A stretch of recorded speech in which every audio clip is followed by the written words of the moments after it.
Hello folks, it's the Pace Chaser.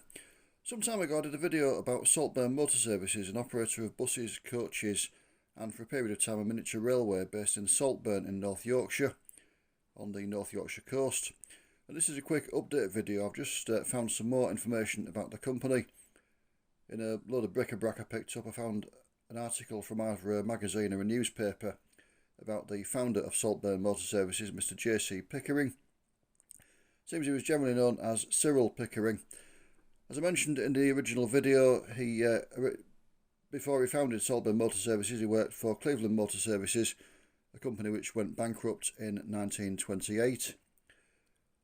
As I mentioned, there was some confusion as to whether he was a director of Cleveland Motor Services or whether he was just an employee. And I said it was more likely he was just an employee because I think if he'd been a director, Cleveland Motor Services would have survived and prospered rather than going bankrupt. It does seem that he was just a driver for Cleveland Motor Services.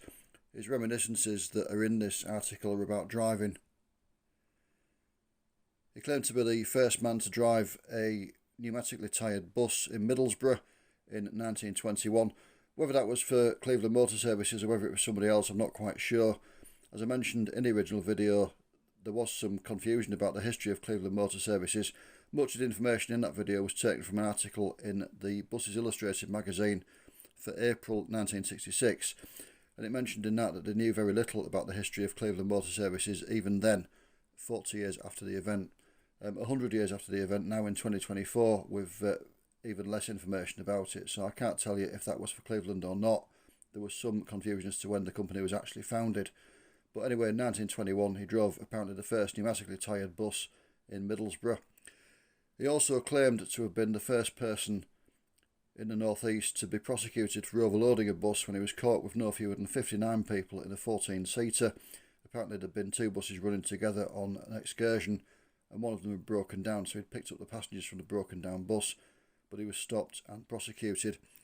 That explains the story I told in the original video about the excursion when there were 4 extra people that can be accommodated on the buses.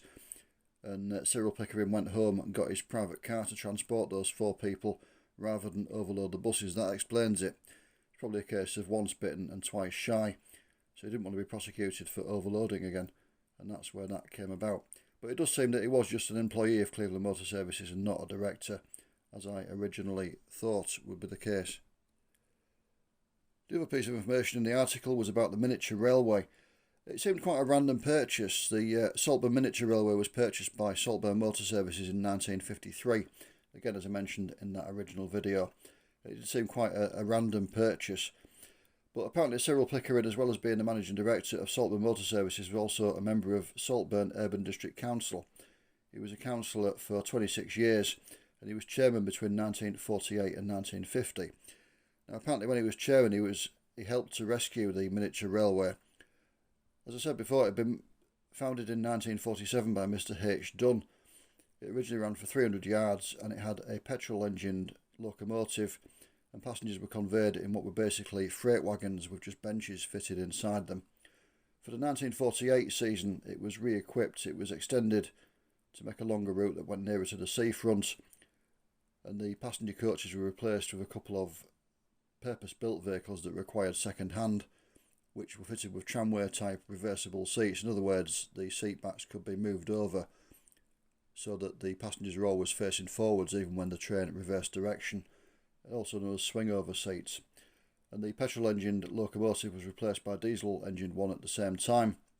Now apparently Cyril Pickering was instrumental in the changes and the development of that railway in 1948 and onwards, and that explains probably why he bought it, or why Saltburn Motor Services bought it in 1953, 3 years after he ceased to be chairman of the Urban District Council, but he already had an interest in the railway before then. So it does help to explain what seemed to be a fairly abstract purchase. Just looking at a modern day photograph of the Saltburn Miniature Railway, this one by Haley Green and licensed under Wikimedia Commons license 2.0. It does seem that Cyril Pickering was quite heavily involved in the railway, as I said before they bought it. It does suggest in the article that he actually bought the diesel-engined locomotive that replaced the petrol one, which apparently cost £4,000, Whether he did or not, I don't know, but that is what's suggested in the article. But again, it does help to explain why he went on to purchase the miniature railway in 1953. The final update for this video comes regarding the X10 Loftus to Blackpool service, which operated on Saturdays. This is the 1976 Cleveland Transit timetable that I referred to in the original video, and by this point it ran on summer Saturdays. I said in the original video that it probably always ran just in the summer, but some of the sources indicated it had run all year round. It didn't, seemingly. I've seen a couple of sources since I did the video, and it does seem that it only ever ran on summer Saturdays, which makes sense. It was designed for people staying for the week. As you can see, by 1976, it only spent an hour there, did the vehicle. It travelled to Blackpool, arrived at 1 o'clock in the afternoon and left at 2 o'clock. So it was designed for people staying for the entire week rather than day trippers. In earlier times, it had an hour and a half in Blackpool rather than just an hour. But even so, it wasn't long enough for a day trip. But as I say, I've seen a couple of sources since I did the video that say it was summer only. It does make sense. I used to work into Blackpool quite regularly, and it's not a place that you want to spend a week in the winter, to be fair. So it does seem it only ever ran in the summer, and as I say, that makes perfect sense. So I will put a link in the description to this video to the original video, so you can watch that if you haven't done already. So obviously this is an update for the original video about Saltburn Motor Services. If North East buses are your thing, I've also done a couple of videos, one about United Automobile Services and one about Teesside trolley buses.